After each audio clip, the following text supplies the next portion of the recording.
Hi friends, welcome to Prerana and Sadhana class. ఈరోజు మనం Europe ఖండాన్ని గురించి తెలుసుకుందాం.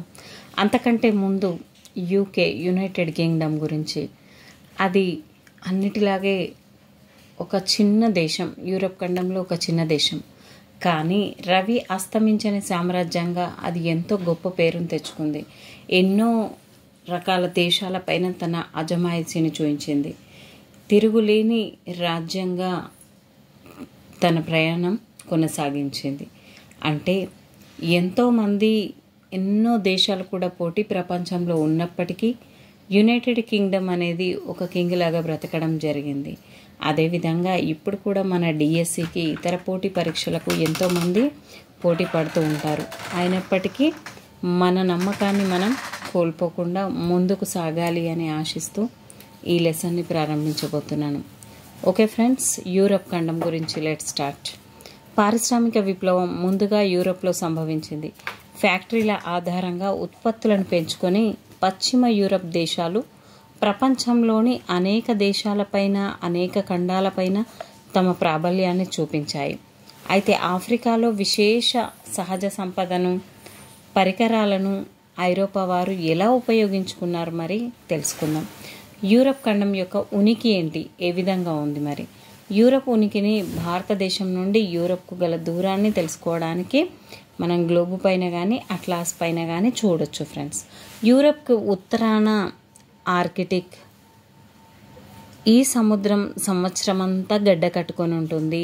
ఏ సంవత్సరం అంతా గడ్డ కట్టుకొని ఉంటుందంటే ఆర్కిటిక్ మహాసముద్రం సంవత్సరం అంతా కూడా గడ్డ కట్టుకొని ఉంటుంది. యూరప్కి పశ్చిమాన ఉన్న సముద్రం ఏంటంటే అట్లాంటిక్ మహాసముద్రం. ఈ మహాసముద్రం యూరప్ను ఉత్తర అమెరికా ఖండాన్ని కూడా వేరు చేస్తుంది. ఇక్కడ వస్తుంది, ఇక్కడ యూరప్ ఖండం ఉంది కదా, దీని తర్వాత ఉత్తర అమెరికా అనేది వస్తుంది. 500 సంవత్సరాల క్రితం యూరప్ నుండి అమెరికాకు సముద్ర మార్గాన్ని కనిపెట్టారు. లక్షల కొద్దీ ఐరోపా ప్రజలు అమెరికాకు వలస వెళ్ళి స్థిరపడ్డారు. ఈ సముద్రానికి ఉత్తరాన యూరప్, దక్షిణాన ఆఫ్రికా ఉన్నాయి. ఏ సముద్రంకి మరి? మధ్యధరా సముద్రానికి ఆ విధంగా ఉన్నాయి. ఈ సముద్రానికి మధ్యధరా సముద్రం అనే పేరు ఎందుకు వచ్చిందంటే ఇది మధ్యలో ఉంది కాబట్టి, ఇది ప్రపంచం మధ్య భాగంగా భావించడం వల్ల దీనికి ఆ పేరు రావడం జరిగింది. ప్రాచీన కాలంలో ఐరోపా మరియు అమెరికా, ఆస్ట్రేలియా లాంటి ఇతర ఖండాల గురించి అసలు తెలియదు. కేవలం యూరప్, పశ్చిమాసియా, ఆఫ్రికాలోని ఉత్తర ప్రాంతాలు మాత్రమే తెలుసు. ఇది మధ్యలో ఉండడం వల్ల మధ్యధరా సముద్రము అని పేరు రావడం జరిగింది. ఒకసారి చూడండి ఫ్రెండ్స్, ఇక్కడ యూరప్ ఖండం ఇవ్వడం జరిగింది. ఇక్కడ నుంచి ఇటు సైడ్ వెళ్తే ఆసియా ఖండం, యూరప్కి ఆసియాకు మధ్యన యూరల్ పర్వతాలు అనేటివి ఉన్నాయి. యూరప్కి ఆఫ్రికాకి మధ్యన మధ్యధరా సముద్రం ఉంది. యూరప్కి ఉత్తరాన ఆర్కిటిక్ మహాసముద్రం, అదేవిధంగా పశ్చిమాన అట్లాంటిక్ మహాసముద్రం, తూర్పున అయితే యూరల్ పర్వతాలు. ఈ విధంగా దీని ఉనికి అనేది ఉంది. నెక్స్ట్, ఇది చాలా ఎత్తైన పర్వతాలు కావు. ఇక్కడ యూరల్ పర్వతాలు అనేటివి చాలా ఎత్తైన పర్వతాలు కావు. ఇవి యూరప్కి తూర్పు సరిహద్దుగా ఉన్నాయి. ఈ పర్వతాలకు తూర్పున ఆసియా, పశ్చిమాన యూరప్ ఉన్నాయి. వాస్తవంగా ఆసియా, యూరప్ కలిసే ఉన్నాయి కాబట్టి దీన్ని యురేషియాగా భావిస్తారు. ఇక్కడ మరి పర్వతాలు ఏమున్నాయి, మైదానాలు ఏమున్నాయి, నదులు ఏమున్నాయి ఇప్పుడు తెలుసుకుందాం. ఇక్కడ ఆల్ప్స్ పర్వతాలు, పైరనీస్ పర్వతాలు అనేటివి ఉన్నాయి. మన ఇండియాలో ఏ విధంగా అయితే హిమాలయ పర్వతాలు ఉన్నాయో ఇవి కూడా మంచుతో కప్పబడి ఉన్నాయి, చాలా పొడవుగా ఉంటాయి. దక్షిణ యూరప్ ఖండం సరిహద్దులలో కాస్పియన్ సముద్రానికి, నల్ల సముద్రానికి మధ్యన ఏముంది? ఇక్కడ కాకసస్ పర్వతాలు ఉన్నాయి. ఇది చాలాసార్లు ఎగ్జామ్లో రావడం జరిగింది. యూరప్ నల్ల సముద్రానికి, కాస్పియన్ సముద్రానికి మధ్యన కాకసస్ పర్వతాలు ఉన్నాయి. అవి కూడా చాలా ఎత్తైనవి, సముద్రం అంతా మంచు చేత కప్పబడి ఉంటాయి. యూరప్, ఆసియా ఖండాల మధ్య కొట్టవచ్చే భేదం కనబడుతుంది. ఆసియాలో విస్తారమైన పీఠభూములు ఉన్నాయి, కానీ యూరప్లో మాత్రం అటువంటి పీఠభూములు లేవు. కానీ జర్మనీ, ఫ్రాన్స్, స్పెయిన్లలో చిన్న చిన్న పీఠభూములు ఉన్నాయి. ఐరోపాలో విశాలమైన మైదానాలు, తూర్పు ప్రాంతంలో రష్యా, ఉక్రెయిన్, పోలాండ్, బెలారస్ దేశాల వరకు విస్తరించి ఉన్నాయి. ఈ పీఠభూములు ఎక్కువ మంచుతో నిండి ఉన్నాయి.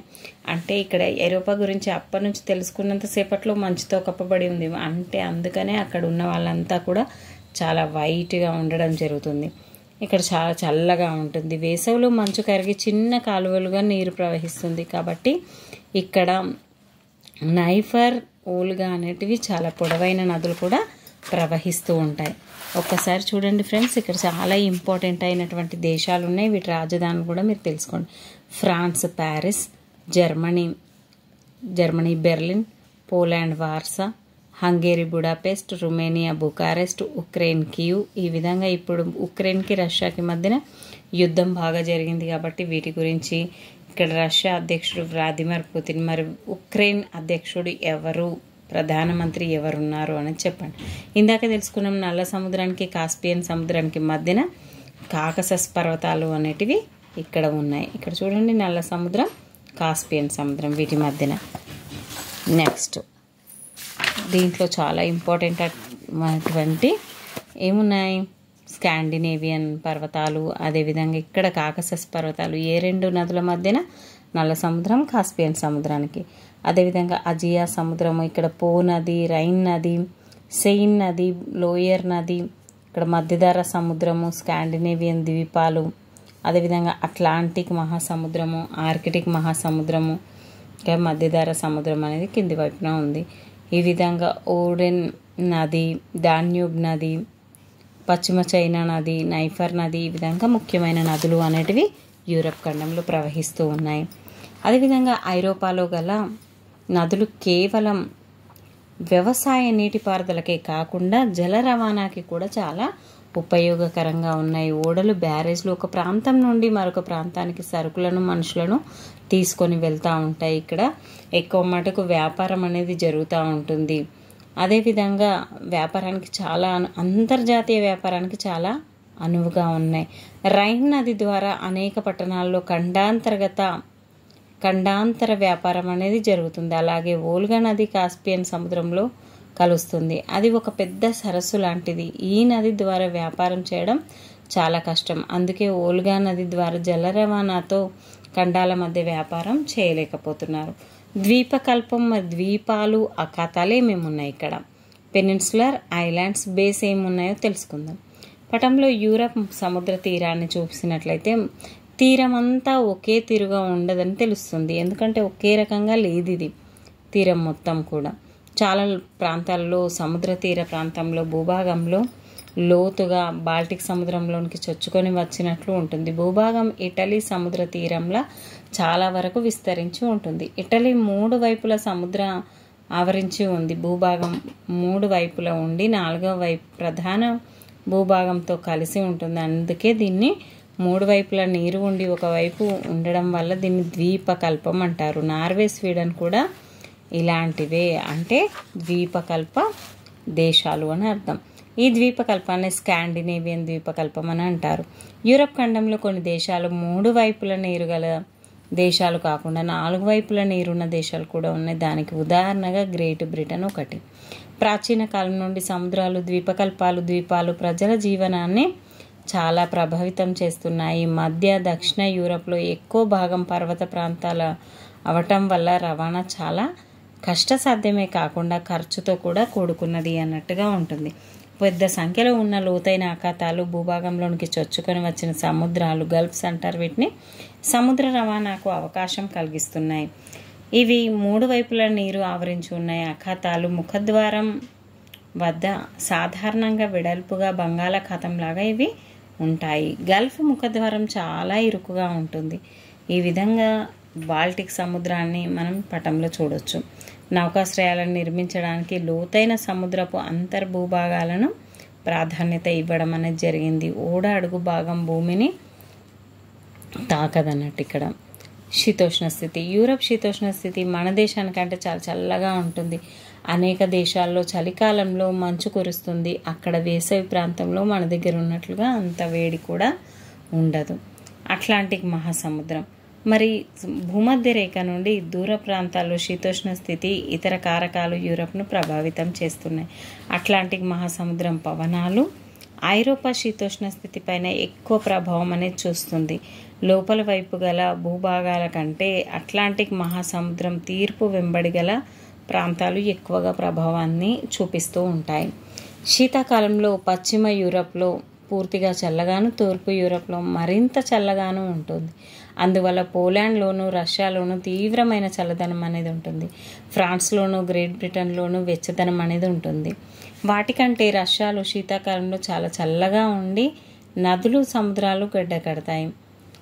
ఏది ఏమైనప్పటికీ పశ్చిమ యూరప్లోని సముద్ర తీర ప్రాంతాలకు అటువంటి పరిస్థితి అనేది లేదు. అంటే పశ్చిమ యూరప్ అట్లాంటిక్ మహాసముద్రానికి దగ్గరగా ఉన్నందువల్ల అక్కడ పరిస్థితిని మనం అంచనా వేయవచ్చు. పశ్చిమ పవనాలు అంటే ఏంటి మరి? సంవత్సరం అంతా అట్లాంటిక్ మహాసముద్రం నుండి గాలులు యూరప్ వైపు వీస్తూ ఉంటాయి. చూడండి, అట్లాంటిక్ నుంచి యూరప్ వైపుకు వీస్తూ ఉన్నాయి. పశ్చిమ దిశ నుండి వీచే ఇవి పశ్చిమ పవనాలుగా పిలుస్తారు. వాస్తవంగా ఈ గాలులు నైరుతి దిశ నుండి ఈశాన్యం వైపు వీస్తాయి. ఇవి భూమిపై ఉష్ణోగ్రత కంటే ఎక్కువ వేడి తేమ కలిగి ఉంటాయి. ఈ పడమటి గాలులు సంవత్సరమంతా వీస్తూ యూరప్ శీతోష్ణ స్థితిని ప్రభావితం అనేది చేస్తూ ఉన్నాయి. కవోష్ణ సముద్రపు ప్రవాహాలు. సముద్ర జలాలు ఎప్పుడూ నిశ్చలంగా ఉండవు. అవి ఒక చోటి నుండి ఒక చోటికి ఖండాల వెంట ప్రవహిస్తాయి. వీటినే సముద్ర ప్రవాహాలు అంటారు. అవి వేల కిలోమీటర్ల దూరంగా నదుల్లాగా ప్రవహిస్తుంటాయి. అటువంటి సముద్ర ప్రవాహాలు అట్లాంటిక్ మహాసముద్రంలో అగుపిస్తాయి. ఇవి అన్నీ కూడా భూమధ్య రేఖ వద్ద ఉండే ఉష్ణోగ్రతల వల్ల సంవత్సరం అంతా ఈ ప్రవాహాలు ప్రవహిస్తూ ఉంటాయి. అందుకే వీటిని కవోష్ణ ప్రవాహాలు అని అంటారు. ఈ పవనాలు పశ్చిమ దిశ నుండి ఉత్తర అమెరికా వైపుకు పయనిస్తాయి. అమెరికా ఈశాన్య తీర ప్రాంతాలకు ఈ గాలులు ప్రభావితం అనేది చూపిస్తుంది. ఇక్కడ చూడండి ఫ్రెండ్స్, ఇక్కడ మనకు మొత్తం కూడా ఇవ్వడం జరిగింది. అదేవిధంగా యూరప్ వైపు వీస్తాయి. ఈ ప్రవాహాలు యూరప్లో గల పశ్చిమ తీర ప్రాంతాలు, అమెరికాలో గల్ఫ్ స్ట్రీమ్లను, ఐరోపాలో ఉత్తర అట్లాంటిక్ డ్రిఫ్ట్ అంటారు. ఐరోపాలో అయితే ఉత్తర అట్లాంటిక్ డ్రిఫ్ట్ అంటారు. అమెరికాలో అయితే గల్ఫ్ స్ట్రీమ్లు అనడం జరుగుతుంది. పశ్చిమ ఐరోపా సంవత్సరం అంతా చిరుజల్లులు. ఈ విధంగా పశ్చిమ ఐరోపాలో అంతా కూడా చిన్నగా చిరుజల్లులు అనేటివి పడుతూ ఉంటాయి. ఇక్కడ చేపల పెంపకానికి వెచ్చటి ప్రవాహాలు చాలా అవసరం. దాంతో చేపలను కావలసినంత ఆహారం లభ్యమవుతుంది. బ్రిటన్కు సమీపంలో గల ఉత్తర సముద్రము వద్ద మత్స్య పరిశ్రమ అభివృద్ధి అనేది చెందింది. ఎక్కడ? ఉత్తర మహాసముద్రంలో. దీన్ని అందుకనే డాగర్ బ్యాంక్ అనడం జరుగుతుంది. ఐరోపా ప్రజలకు చేపలు ప్రధాన ఆహారం కాబట్టి చేపల వేట యూరప్లో ప్రధాన పరిశ్రమగా ఉంటుంది. దక్షిణ ఐరోపాలో మధ్యధరా శీతోష్ణ స్థితి. ఈ మధ్యధరా శీతోష్ణ స్థితి ద్వారా మధ్యధరా దేశాలు ఐరోపాలో ఎక్కువగా దక్షిణాన ఉన్నాయి. ఫలితంగా ఇక్కడ చలికాలంలో చలి ఎక్కువ, చలికాలంలో చలి తక్కువ, కానీ ఎండాకాలంలో వెచ్చగా ఉంటుంది. ఇక్కడ సంవత్సరం అంతా పశ్చిమ యూరప్ లాగా వర్షాలు పడవు. పడమటి గాలులు ఇక్కడ చలికాలంలో మాత్రమే వీస్తాయి. ఈ గాలులు మధ్యధరా దేశాలకు వర్షాలను ఇస్తాయి. అంటే అక్కడ చలికాలంలో వర్షాలు, ఎండాకాలంలో శుష్క పరిస్థితి వల్ల మధ్యధరా శీతోష్ణ స్థితి అనే పదం స్థిరపడింది. ఇతర ఖండాల్లో కూడా అనేక ప్రాంతాల్లో మధ్యధరా శీతోష్ణ స్థితి ఉంటుంది. దీనివల్ల ఎలా ఉంటుందంటే పండ్ల తోటల పెంపకానికి ఇవి చాలా అనుకూలమైనవి. ఆ పండ్లు ఏవేవంటే ద్రాక్ష, బత్తాయి, ఆలివ్, ఫిగ్స్, అత్తి పండ్లు, అంజూర పండ్లు వంటి మొదలైనవన్నీ కూడా పండ్ల తోటలు దక్షిణ యూరప్లో విస్తృతంగా పెరుగుతూ ఉంటాయి. అదేవిధంగా భూమి శీతోష్ణ స్థితి మరి ఏ విధంగా ఉంది? ఐరోపాలో గల మైదానాలు, నదీలోయ ప్రాంతాలు చాలా సారవంతమైనవి. సంవత్సరం అంతా వర్షాలు కురవడం వల్ల ఏ నదులు కూడా ఇక్కడ ఎండిపోవు. ఇంగ్లాండ్లో 30%, జర్మనీలో 40% వ్యవసాయ భూమి కూడా ఉంది. ఇక్కడ మన దేశానికి భిన్నంగా ఇది కలదు. భారతదేశంలో ఇంచుమించు 55% వ్యవసాయ భూమి ఉంది. హాలాండ్ అంటే డచ్లో వ్యవసాయానికి పనికి వచ్చే భూమి అనేది లేదు. వారికి తీవ్రమైన భూభాగ కొరత అనేది ఉంది. అందుకే వారు గతంలో సముద్ర జలాలతో నిండి ఉన్న ప్రాంతంలో నీటిని వెనుకకు మళ్లించి గోడలు కట్టి, అంటే డైక్స్ అంటారు వీటిని, ఈ ప్రాంతంలో చిన్నపాటి వ్యవసాయం అనేది చేస్తున్నారు. దాన్నే వారు ఫోల్డర్ వ్యవసాయం అని కూడా అంటారు. అంటే ఎక్కడ ఫోల్డర్ వ్యవసాయం చేస్తారు? హాలాండ్లో. ఉత్తర తూర్పు ఐరోపాలో చలికాలంలో అతి శీతల పరిస్థితుల వల్ల వ్యవసాయం చేయడం చాలా కష్టంగా ఉంటుంది. అంతేకాకుండా యూరప్ మైదానాల్లో ముఖ్యమైన పంట గోధుమ. దాన్ని France, Germany, Russia, Ukraine, Poland, Italy, Greece మొదలైన దేశాల్లో ఎక్కువగా పండిస్తున్నారు. దక్షిణ యూరప్ పండ్ల తోటలకు ప్రసిద్ధి అని ఇందాక తెలుసుకున్నాం. యూరప్లో బార్లీ, ఓట్స్, రై అనే బీట్ పంటలు కూడా పండుతాయి. ఈ విధంగా మనకి సముద్ర మార్గాన్ని ఎవరు కనుక్కున్నారంటే 1498లో వాస్కోడి గామా సముద్ర మార్గాన్ని కనుక్కోవడం అనేది జరిగింది. పూర్వకాలం నుండి ఐరోపా దేశస్తులు భారతదేశంతోనూ ఇతర ఆసియా దేశాలైన చైనా, ఇండియాలతోనూ కూడా వ్యాపారం అనేది చేసేవారు. పత్తి, పట్టు పరిశ్రమ, రత్నాలు, దంత వస్తువులు, లవంగాలు, మిరియాలు ఇలాంటివన్నీ కూడా, దాల్చిన చెక్క లాంటి సుగంధ ద్రవ్యాలు ఐరోపాలో లభించని కారణంగా వారు వారి వెండి బంగారాలతో మార్పిడి చేసుకొని యూరప్కు తీసుకువెళ్ళేవారు. వారు ఐరోపాకి ఏ మార్గం ద్వారా మరి వెళ్ళేవాళ్ళు? ఇరాన్, ఆఫ్ఘనిస్తాన్ ద్వారా భూమార్గం, మరొకటి ఎర్ర సముద్రం, అరేబియా సముద్రం ద్వారా సముద్ర మార్గం. 500 సంవత్సరాల క్రితం పశ్చిమ ఐరోపా నావికులు, వ్యాపారస్తులు భారతదేశానికి కొత్త మార్గాలను అన్వేషించడం జరిగింది. ఎందుకంటే అక్కడ కాన్స్టాంటినోపుల్ అనే ప్రదేశాన్ని మూసివేయడం వల్ల వీరు ఖచ్చితంగా నౌకల ద్వారా ప్రయాణం చేసి, క్రిస్టోఫర్ కొలంబస్ భూమి గుండ్రంగా ఉండడం వల్లనే భారతదేశాన్ని పశ్చిమ వైపు పయనించి చేరుకోవచ్చని అతను భావించాడు. కానీ అతను ఒకవేళ అట్లాంటిక్ మహాసముద్రం మీదుగా పశ్చిమ వైపు ప్రయాణించినట్లయితే చైనాకు, భారతదేశానికి ముందో తర్వాత చేరుకోవచ్చని అతను భావించాడు. 1492 కొలంబస్ అట్లాంటిక్ మహాసముద్రాన్ని దాటడానికి 3 నౌకలతో ప్రయాణించాడు.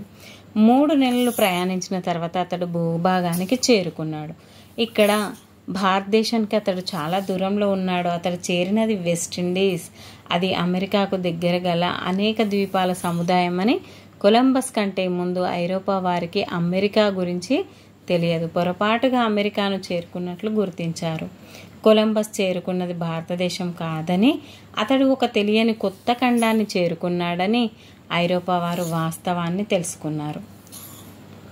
ఆ తర్వాత నైరుతి ఐరోపా నుండి అమెరికా తూర్పు తీరానికి వీచే గాలులను వ్యాపార పవనాలు అనడం జరుగుతుంది. అలాగే పశ్చిమ పవనాలు నైరుతి దిశ నుండి ఈశాన్యం వైపుకు, ఈశాన్య దిశ నుండి నైరుతి వైపుకు, ఈ 2 రకాల పవనాలు సంవత్సరం అంతా వ్యతిరేక దిశలో వీస్తాయి. ఈ 2 రకాల ఈ గాలులతో ఐరోపా వాసులకు అమెరికా రాకపోకలకు సహాయపడుతున్నాయి. వారు ఇలాంటి వ్యాపార పవనాలను అమెరికాకు వెళ్ళడానికి ఉపయోగిస్తున్నారు. ఈ విధంగా కొలంబస్ తర్వాత ఐరోపా వాసులు అనేక సముద్ర మార్గాలను కనుక్కోవడం జరిగింది. 1498లో వాస్కోడి గామా మన ఇండియాను కనుక్కున్నాడు. అదేవిధంగా గోవా దగ్గర జామెరిన్ అనే రాజు ఉండేవాడు. కాలికట్ ప్రాంతానికి చేరుకోవడం జరిగింది. పారిశ్రామిక విప్లవం 1750 ప్రాంతంలో ఇంగ్లాండ్లో ప్రారంభమై France, Holland, Germany, Spain, Russia మొదలైన దేశాలకు వ్యాప్తి చెందింది. బొగ్గు గనుల నిల్వలు భారీగా ఉన్న ఇంగ్లాండ్, జర్మనీల నూతన పరిశ్రమల అభివృద్ధిలో ముఖ్య పాత్ర అనేది వహించాయి. ఈ విధంగా మనం ఐరోపా ఖండాన్ని గురించి తెలుసుకున్నాం friends.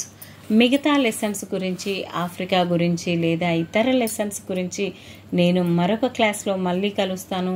Keep smiling. Please like, share, subscribe my channel. చాలామంది లైక్ చేయట్లేదు, కేవలం క్లాస్ మాత్రమే వింటున్నారు ఫ్రెండ్స్. మీ లైక్స్, కామెంట్స్ ద్వారా నేను ఇంకా మరెన్నో క్లాస్లను పెట్టడానికి ట్రై చేస్తాను friends. Thank you everyone. Keep smiling.